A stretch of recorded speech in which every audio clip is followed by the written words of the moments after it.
Amen. Merci à venir.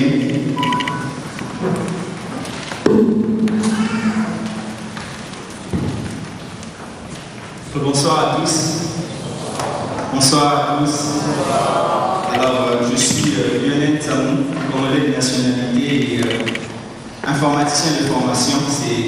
C'est ma 4e année en Tunisie et ce soir, je vais ensemble partager ensemble la parole du Seigneur. Dis à ton voisin, avance encore. Dis à ton voisin de gauche, de droite, avance encore. Et donc, avance encore. Quelle est donc la thématique sur laquelle nous allons, pendant une vingtaine de minutes, nous entretenir ce soir. Et déjà, j'aimerais dire premièrement, durant toute cette année, pour ceux qui ont l'habitude de venir à nos activités, de prendre part à nos activités, ils savent que chaque année, nous mettons en place une vision qui conduit, une vision qui est comme le fondement de toutes nos activités. Nous nous basons sur cette vision pour réfléchir à comment orienter les différentes activités. Et donc cette année, que ce soit dans nos cellules d'études bibliques, que ce soit lors de nos différents camps publics, nous avons organisé des conférences d'activités. Nous nous sommes appuyés sur un thème, cette vision. Cette vision, c'est en route vers la ressemblance parfaite à Christ. En route vers la ressemblance parfaite à Christ. Cette vision s'appuie sur 2 textes bibliques. Le premier texte, c'est Éphésiens 4, verset 13 au verset 15. Et le second texte de la vision, c'est Philippiens 3, le verset 12 au verset 14. Donc on va ce soir explorer le second texte de notre vision. Comme on l'a certainement vu sur nos affiches, le thème de ce soir, c'est avance encore. Le soir, de dire avance encore vers la ressemblance parfaite à Christ. Avance encore vers la ressemblance parfaite à Christ. Et ce thème renferme ce soir cache 2 pensées principales. La première pensée, c'est d'encourager les personnes qui sont déjà sur le chemin de l'assemblage parfait à Christ à continuer d'avancer, à continuer de croître et ça permet dans le développement du caractère de la vie de Christ en eux. La deuxième pensée derrière ce thème avance encore, c'est d'inviter tous ceux qui ne sont pas encore sur ce chemin, les personnes qui ne sont pas encore en route vers l'assemblage parfait à Christ, à se mettre en route, à rejoindre ce chemin vers la ressemblance parfaite à Christ. Donc pour ceux qui ont leur Bible, je nous invite à ouvrir nos Bibles. On va lire Philippiens 3, verset 12 au verset 14. Ceux qui ont leur Bible, on va lire ensemble, mais aussi j'ai projeté le texte, donc on va suivre la lecture ensemble.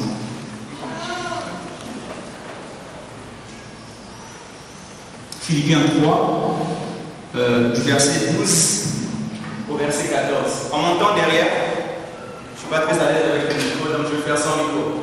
Donc, Philippiens 3, à partir du verset 12. Ce n'est pas que j'ai déjà remporté le prix ou que j'ai déjà atteint la perfection, mais je cours pour tâcher de le saisir, puisque moi aussi j'ai été saisi par Jésus-Christ. Frère, je ne pense pas l'avoir saisi, mais je fais une chose, oubliant ce qui est derrière, ce qui est en arrière, et me portant vers ce qui est en avant, je cours vers le but pour remporter le prix de la vocation céleste de Dieu en Jésus-Christ. Amen. Amen. Et donc nous allons ensemble essayer de réfléchir, explorer ce texte. Donc dans ce texte, voyons c'est Paul qui est en train de parler. Et il est en train de s'adresser aux chrétiens de Philippe, aux chrétiens qui sont à Philippe. Et dans ce texte, il est en train de donner comme une métaphore, il compare la vie chrétienne ou la relation avec le Seigneur, la marche avec Christ, il compare ça avec une course dans laquelle on poursuit un objectif, une course dans laquelle on poursuit un objectif, un but bien précis. Une course dans laquelle il y a un prix à remporter, une course dans laquelle il y a une médaille à saisir. Et nous allons tout le monde découvrir c'est quoi cet objectif, c'est quoi ce but. Mais déjà, il vient de signaler que cette course est une course de fond, une course d'endurance, pour ceux qui font l'athlétisme, une course d'endurance, une course ou un marathon, une course d'endurance dans laquelle on est appelé, dans laquelle celui qui pourrait appeler à persévérer, peu importe les obstacles. Et on s'arrête de courir que lorsque l'on a franchi la ligne d'arrivée, et donc tant qu'on n'a pas encore franchi la ligne d'arrivée, on continue d'avancer, on continue de courir. Donc on peut déjà retenir ces premières images que Paul est en train de donner alors qu'il s'adresse aux chrétiens qui sont à Philippe. Il donne cette image d'une course où on court vers un objectif bien précis. Et tant que l'on n'a pas encore atteint cet objectif, tant que l'on n'a pas encore atteint ce but, l'on ne s'arrête pas, on continue d'avancer. Et c'est ce qu'il va dire au niveau du verset 12, la partie A. Paul va dire à partir du verset 12, ce n'est pas que j'ai déjà remporté le prix ou que j'ai déjà atteint la perfection, mais je cours pour tâcher de le saisir. Il dit je cours pour tâcher de le saisir. Et ce prix qu'il y a à remporter, c'est la vocation céleste. On peut le voir au niveau du verset 14, il dit je cours vers le but pour remporter le prix de la vocation céleste de Dieu en Jésus-Christ. Et donc ce prix, c'est le fait de recevoir de la part du Seigneur la couronne de gloire. L'objectif que Paul est en train de poursuivre ici, c'est de connaître Christ. C'est de gagner Christ. Il le dira dans le même chapitre 3 à partir du verset 8. Il va dire, à cause de l'excellence de la connaissance de Christ, il court pour tâcher de gagner Christ. Et donc nous pouvons assimiler cela au fait de ressembler parfaitement à Christ. Et donc nous retenons que si Paul court dans cette course, il y a un objectif. Et l'objectif, c'est de ressembler parfaitement à Christ. C'est-à-dire être comme Christ, faire comme Christ, manifester véritablement le caractère de Christ. L'une des choses qui frappe lorsqu'on lit ces propos de Paul, on se rend compte que Paul, malgré tout le poids de la grâce de Dieu sur sa vie, Paul reconnaît qu'il n'a pas encore atteint cet objectif. Il reconnaît qu'il n'a pas encore remporté ce prix.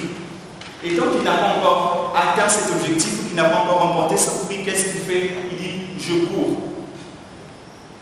Il ne s'arrête pas à ne rien faire, il n'est pas dans une sorte de paresse ou dans une sorte de laxisme. Mais tant qu'il n'a pas encore atteint cet objectif, tant qu'il n'a pas encore, il n'est pas encore arrivé à ce but, il continue la course. Paul continue d'avancer, il avance, ou mieux il avance encore. Et j'aimerais qu'on s'arrête un peu pour ouvrir une petite parenthèse par rapport à la vie de Paul. Paul qui est en train de donner cet encouragement. Dans le chapitre 3, le verset 5 et 6, on peut le lire, il est en train de donner un peu son CV, si je dois dire comme ça. Il est en train un peu de dresser le profil de qui il était. Il dira je suis hébreu, né d'hébreu, pharisien quant à la loi. Il va dresser un peu le profil de tout ce qu'il était. Et on peut le lire dans Actes 9.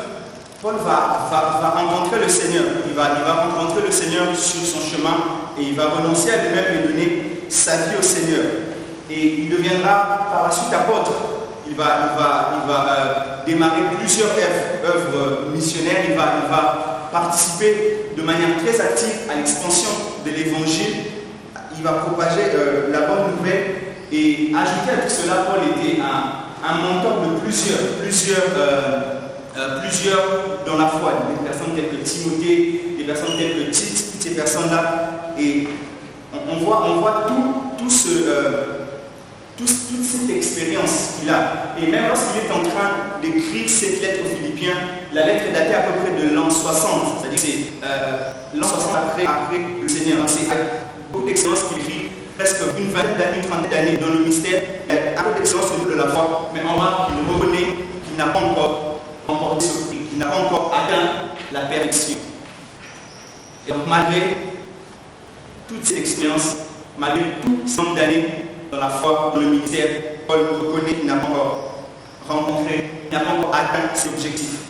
Aujourd'hui, dans le contexte, on qualifierait peut-être Paul d'un archbishop, d'un archevêque, de quelqu'un qui est véritablement une telle grande autorité spirituelle, mais malgré toutes ces choses, Paul reconnaît qu'il n'a pas encore atteint ses objectifs. Alors qu'est-ce qu'il fait? Il continue de courir. Et donc, cette affaire d'avancer vers la ressemblance parfaite à Christ ne dépend pas du nombre d'années dans la foi. Elle ne dépend pas du titre ou de la fonction qu'on peut occuper au sein ou au niveau de l'œuvre de Dieu. Nous sommes tous appelés à avancer vers la ressemblance parfaite à Christ. Paul il accepte d'oublier et de renoncer à tout ce qui est derrière lui. On va le voir au niveau du verset 13. Il accepte d'oublier tout ce qui est derrière lui et tout ce qui avait du prix à ses yeux pour se focaliser sur un objectif, sur un but bien précis. L'excellence de la connaissance de Jésus-Christ, son Seigneur et son Sauveur. Et j'ai peut-être une question pour nous ce soir. Quel est l'objectif de notre vie? Quel est le but que nous poursuivons? Tu peux juste poser la question à la personne qui est à tes côtés. Qu'est-ce que tu poursuis? Pose la question de savoir qu'est-ce que tu poursuis. Qu'est-ce que tu poursuis dans la vie? Qu'est-ce que, depuis que tu as commencé peut-être la marche avec le Seigneur, qu'est-ce que tu poursuis? Depuis que tu es en Tunisie, par exemple, qu'est-ce que tu poursuis? Ici, Paul, on voit que Paul, malgré tout ce qu'il avait comme connaissance, à un moment donné, il s'est arrêté et il s'est fixé un objectif, celui de ressembler parfaitement à Christ, celui de courir vers cette ressemblance parfaite à Christ. Et donc, on ne peut pas parler d'avancer encore si on n'a pas déjà commencé à avancer. C'est très important de saisir cela. Avant d'arriver à avancer encore, on doit au préalable commencer à avancer d'abord. C'est-à-dire qu'on doit démarrer la course. C'est-à-dire qu'on doit se placer sur le chemin qui conduit vers cette ressemblance parfaite à Christ. La partie B du verset 12 dira: mais je cours pour tâcher de le saisir, puisque moi aussi j'ai été saisi par Jésus-Christ. Et donc s'il court, s'il continue d'avancer, c'est parce qu'au préalable, il a été saisi par Jésus-Christ. En d'autres termes, si Paul court ou avance vers cet objectif, c'est parce qu'il a été saisi par Jésus-Christ et ainsi il a débuté sa course. Cela s'est produit dans Acte 9, comme je l'ai dit. Paul était un rebelle, il allait, pendant qu'il était en train de partir persécuter les chrétiens, le Seigneur l'a rencontré sur son chemin. Il a placé sa confiance en lui, il a cru, il a renoncé à lui-même et il a accepté de suivre le Seigneur. C'est en ce moment-là que sa course a démarré. C'est en ce moment-là qu'il a commencé à courir vers la ressemblance parfaite à Christ. Et donc, on démarre la course, cette course dont je vous ai parlé au début, où on se place sur ce chemin de la ressemblance parfaite à Christ, le jour où on accepte de renoncer à nous-mêmes et de suivre le Seigneur Jésus-Christ. Je suis en train d'annoncer, avance encore, n'aura aucun sens pour toi si tu n'es pas déjà sur ce chemin, si tu n'es pas encore sur ce chemin. Et donc la première des choses à savoir, c'est que nous devons démarrer la course, nous devons démarrer ce long parcours vers la ressemblance parfaite à Christ. Et il y a lieu de réfléchir et de s'examiner, voir si nous sommes déjà en train d'avancer vers la ressemblance parfaite à Christ. C'est-à-dire que lorsqu'on renonce à soi-même et qu'on place sa confiance en Jésus, comme Paul l'a fait, on se met à avancer. Et dès lors qu'on se place sur ces chemins, on avance et on entre dans les avance encore. Nous sommes là. L'autre chose que doit savoir celui qui court ou celui qui est en train d'avancer, cette personne doit savoir que sur son chemin, elle rencontrera certainement des obstacles. Elle rencontrera certainement des choses qui auront pour but soit de le ralentir ou de détourner son attention de l'objectif, détourner son attention sur ce qui est essentiel. Cet objectif qu'on a dit, avancer vers la ressemblance parfaite à Christ.